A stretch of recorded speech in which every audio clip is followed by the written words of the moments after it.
Hello friends, मैं Vinod Kumar take टीआरएसबी के study पर आप सभी का फिर से स्वागत करता हूं। चलिए आज की इस वीडियो में हम देखते हैं करंट अफेयर 2021 नवंबर माह के पार्ट 3 का वीडियो। यदि आपने पार्ट 1 और पार्ट 2 का वीडियो नहीं देखा है तो आप चैनल के प्लेलिस्ट में जाए, वहां पर आपको एक प्लेलिस्ट मिलेगा करंट अफेयर 2021, वहां से आप इसके सारे पिछले पार्ट को देख सकते हैं। हम यहाँ पर 21 नवंबर से लेकर के 30 नवंबर के बीच में जो भी महत्वपूर्ण प्रश्न बने उनको यहाँ पर देखेंगे, और ये सभी प्रश्न आपके आने वाले NTPC mains, group D exam, 67वां बीपीएससी, पीटी, बिहार एसआई, इन सभी एग्जाम के लिए अति महत्वपूर्ण प्रश्न होंगे। और यहाँ पर जितने भी प्रश्न लिए गए हैं सभी के सभी अति महत्वपूर्ण प्रश्न हैं, तो किसी भी प्रश्न को आप इग्नोर बिल्कुल ना करें। चलिए इस सेट को हम यहाँ पर देख लेते हैं। यहाँ पर आपको सबसे पहला प्रश्न है कि स्वच्छता सर्वेक्षण 2021 में प्रथम शहर के रूप में किसे चुना गया है। तो प्रथम शहर का स्थान दिया गया है, ध्यान रखिएगा, इंदौर को, जो कि मध्य प्रदेश में पड़ता है। और यहीं पर आपसे ये पूछा कि स्वच्छता सर्वेक्षण 2021 में प्रथम राज्य के रूप में किसे पुरस्कार दिया गया है। तो ये दिया गया आपका छत्तीसगढ़ को। और पूछा जाए यदि कि प्रथम गंगा नदी श्रेणी में किस शहर को पुरस्कार दिया गया, तो ये दिया गया आपको वाराणसी को। और शहर के रूप में दूसरा शहर जो चुना गया था आपका वो सूरत है। अगला प्रश्न संख्या 2 आपका है कि इंदिरा गांधी शांति पुरस्कार 2021 से किस संगठन को सम्मानित किया गया है। तो ध्यान रखिएगा, इंदिरा गांधी शांति पुरस्कार 2021 से जिस संगठन को सम्मानित किया गया उसका नाम है प्रथम, जो कि एक मुंबई की एक सामाजिक संगठन है। प्रश्न बहुत ही महत्वपूर्ण है, ध्यान रखिएगा। प्रश्न संख्या 3 आपका एक राष्ट्रीय अखंडता दिवस के रूप में कब मनाया गया। तो ध्यान रखिएगा 19 नवंबर को राष्ट्रीय अखंडता दिवस के रूप में मनाया जाता है। और विश्व शौचालय दिवस भी 19 नवंबर को ही मनाया जाता है। अगला प्रश्न संख्या 4 आपका है कि सबसे अधिक बाघ किस राज्य में पाए जाते हैं। तो ध्यान रखिएगा सबसे अधिक बाघ जो है मध्य प्रदेश में पाए जाते हैं। और बात करें कि भारत में टोटल कितने बाघ हैं, तो जनगणना में टोटल बाघ 2967 हैं, जिसमें 512 मध्य प्रदेश में ही पाए जाते हैं। और दूसरा स्थान जो है कर्नाटक का है। और ध्यान रखें प्रश्न ये पूछा जाता है कि टाइगर स्टेट के रूप में किसे जाना जाता है। तो ये आपका आंसर यहीं पर होगा, मध्य प्रदेश ही। इससे रिलेटेड एक और प्रश्न को ध्यान रखें जो अक्सर एग्जाम में आजकल पूछा जा रहा है कि टाइगर मैन ऑफ इंडिया के नाम से किन्हें जाना जाता है। तो ध्यान रखिएगा, टाइगर मैन ऑफ इंडिया के नाम से कैलाश संखला को जाना जाता है। 1973 में जो आपका प्रोजेक्ट टाइगर शुरुआत हुआ था उसमें इनका बहुत बड़ा योगदान था, इसीलिए इनको टाइगर मैन ऑफ इंडिया के नाम से जाना जाता है, ध्यान रखिएगा। अगला प्रश्न आपका प्रश्न संख्या 5 की आईपीएल 2022 किस देश में खेला जाएगा। तो ध्यान रखिए आईपीएल 2022 जो है भारत में ही खेला जाएगा। प्रश्न संख्या 6 आपका है कि वर्ल्ड एक्सपो 2021 का आयोजन कहाँ पर किया गया। तो ध्यान रखिएगा वर्ल्ड एक्सपो 2021 का आयोजन अभी हाल ही में दुबई में किया गया, और वहाँ पर महाराष्ट्र के सांस्कृतिक वैभव की प्रस्तुति की गई। तो प्रश्न अगर इस प्रकार पूछे कि वर्ल्ड एक्सपो 2021 में दुबई में जो संपन्न हुआ वहाँ पर किस राज्य की संस्कृति वैभव को प्रस्तुत किया गया, तो ध्यान रखिए महाराष्ट्र की। प्रश्न संख्या 7 आपका है कि विश्व टेलीविजन दिवस कब मनाया गया। तो ध्यान रखिए कि 21 नवंबर को मनाया गया विश्व टेलीविजन दिवस। और विश्व मत्स्य दिवस भी आपका 21 नवंबर को ही मनाया जाता है। प्रश्न संख्या 8वां आपका है कि Mrs India world wide queen 2021 का खिताब किसने जीता है। तो ध्यान रखिएगा उनका नाम है पूजा बदलानी, जो कि अहमदाबाद गुजरात की रहने वाली है। प्रश्न संख्या 9 आपका है कि सर्वश्रेष्ठ समुद्री राज्य का खिताब किस राज्य ने जीता है। प्रश्न अति महत्वपूर्ण है, ध्यान रखिएगा, सर्वश्रेष्ठ समुद्री राज्य का खिताब जीता है आंध्र प्रदेश ने। अगला प्रश्न संख्या 10 आपका है कि सैयद मुश्ताक अली ट्रॉफी 2021 का खिताब किस राज्य ने जीता है। तो ध्यान रखिएगा ये क्रिकेट से संबंधित है, और इस बार इसको तमिलनाडु ने जीता है, और उप विजेता रहा इस बार कर्नाटक। ये भी प्रश्न महत्वपूर्ण है, इसको भी ध्यान रखिए। प्रश्न संख्या 11 आपका है कि S-400 मिसाइल प्रणाली भारत किस देश से खरीद रहा है। तो ध्यान रखिएगा रूस से खरीद रहा है भारत S-400 मिसाइल प्रणाली।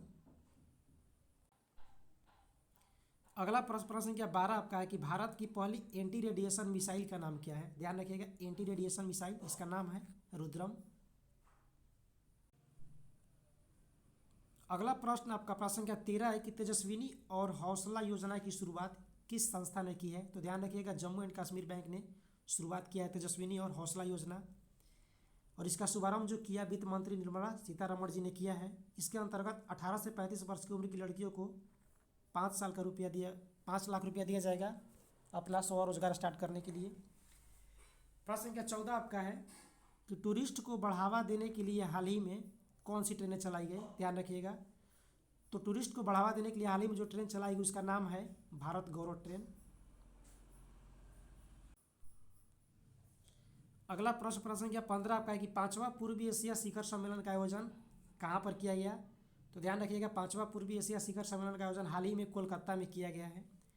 प्रश्न संख्या 16 आपका है कि मध्य प्रदेश के पातालपानी रेलवे स्टेशन का नाम बदलकर क्या रखा गया है।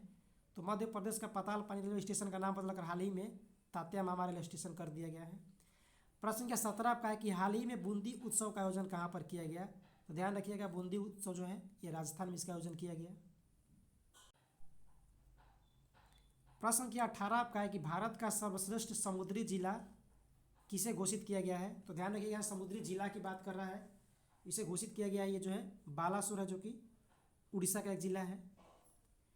प्रश्न संख्या 19 आपका है कि हाल ही में शौर्य चक्र से किनको सम्मानित किया गया है। तो ध्यान रखिएगा 2 व्यक्तियों को सम्मानित किया गया है जिनका नाम है मेजर महेश कुमार भूरे और मेजर ढोंडियाल, जिनको 2021 में शौर्य चक्र से सम्मानित किया गया है। अगला प्रश्न संख्या 20 आपका है कि इंडोनेशिया मास्टर्स बैडमिंटन 2021 टूर्नामेंट का खिताब किसने जीता है। ध्यान रखिए जापान के केंटो मामोटा ने जीता है। प्रश्न संख्या 21 आपका है कि वैश्विक रिश्वत जोखिम सूचकांक 2021 में भारत का कौन सा स्थान रहा है। तो रिश्वत जोखिम सूचकांक में भारत का स्थान 82वां रहा है।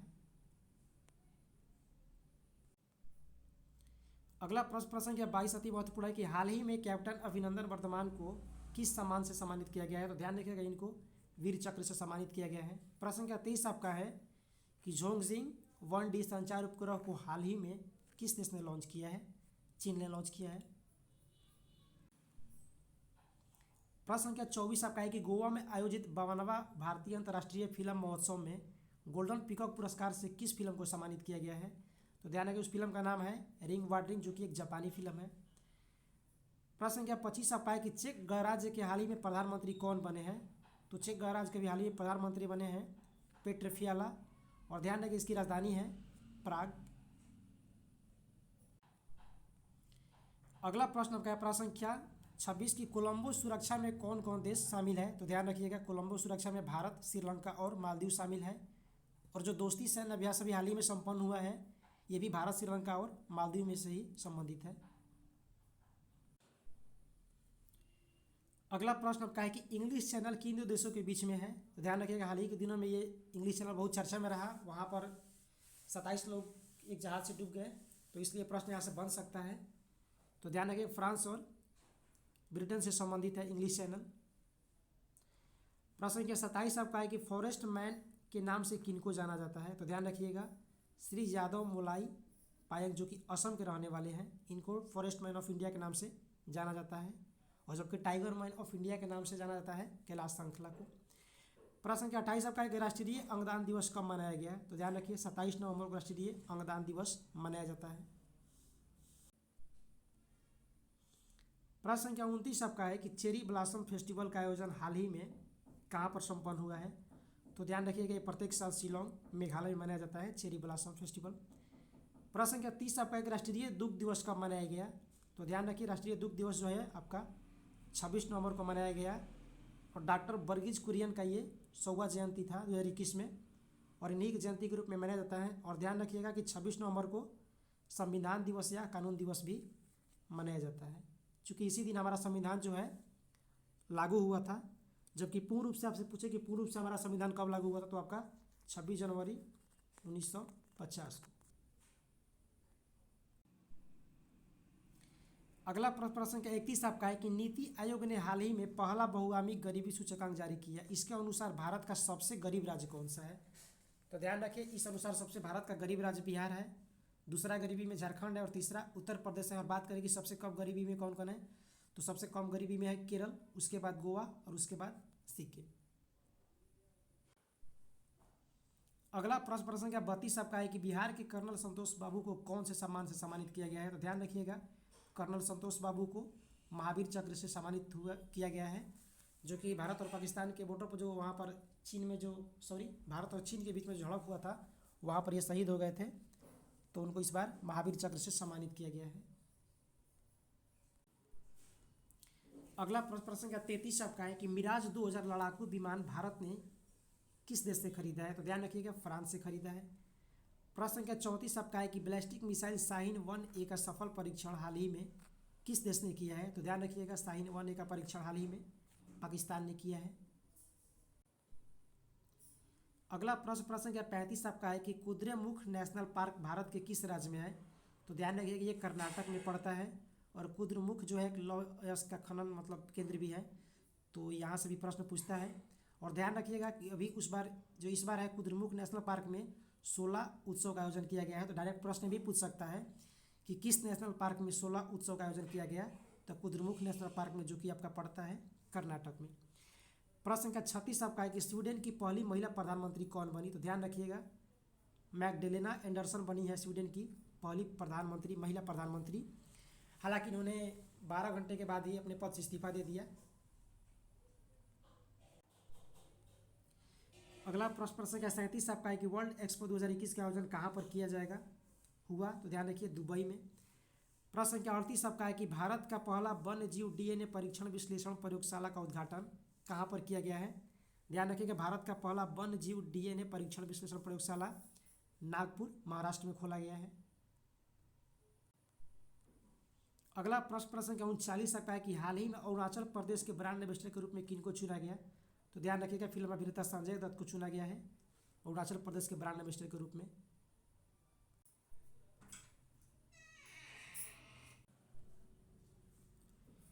अगला प्रश्न संख्या 40 आपका है कि हाल ही में यूनेस्को के गुडविल एम्बेसडर के रूप में किनको चुना गया है? तो ध्यान रखिएगा, यूनेस्को की गुडविल एम्बेसडर बनी है, उनका नाम है नाओमी कवासे, जो कि जापान के रहने वाली है। और बात करें कि यूनेस्को की स्थापना कब हुई थी, तो इसका स्थापना 1945 में हुआ था और इसका मुख्यालय जो आपका है पेरिस फ्रांस में पड़ता है और वर्तमान में इसके महानिदेशक है आंद्रे अजौले। अगला प्रश्न संख्या 41 आपका है कि हाल ही में एसबीआई ने तैरता हुआ एटीएम किस झील पर स्थापित किया है? तो ध्यान रखिएगा, डल झील श्रीनगर जम्मू एंड कश्मीर स्थापित किया है एसबीआई ने तैरता हुआ एटीएम। प्रश्न संख्या 42 आपका है कि जोंक, इब, ओंग और तेल नदियाँ किसकी सहायक नदियाँ हैं? ध्यान रखिए कि ये सभी महानदी की सहायक नदियाँ हैं जो कि उड़ीसा में पड़ती है। प्रश्न संख्या 43 आपका है कि किस देश ने हाल ही में अपने यहाँ गणतंत्र प्रणाली को अपनाया है? तो ध्यान रखिएगा, अभी हाल ही में बारबाडोस ने अपने यहाँ राजतंत्र को समाप्त करके गणतंत्र प्रणाली को अपनाया है और इसकी राजधानी आपका है ब्रिज टाउन और वहाँ की मुद्रा जो है बारबाडोस डॉलर है। प्रश्न संख्या 44 आपका है कि हाल ही में चर्चा में रही एक क्रॉस परियोजना का संबंध किससे है? ध्यान रखिए, क्रॉस, इसका संबंध है मौसम पूर्वानुमान से। प्रश्न संख्या 45 आपका है कि हाल ही में चर्चा में रहा मैसूर घोषणा पत्र का संबंध किससे है? ध्यान रखिए, मैसूर घोषणा पत्र का संबंध जो है पंचायती राज संस्थानों से है। तो चलिए दोस्तों, वीडियो अच्छा लगा हो तो वीडियो में लाइक जरूर कीजिएगा, अपने दोस्तों में शेयर कीजिए और अभी तक आपने हमारे चैनल को सब्सक्राइब नहीं किया है तो चैनल को सब्सक्राइब करके बेल आइकन को प्रेस करें ताकि हर वीडियो का नोटिफिकेशन आपके पास पहुंचता रहे। हम मिलते हैं नेक्स्ट वीडियो में, तब तक के लिए नमस्कार।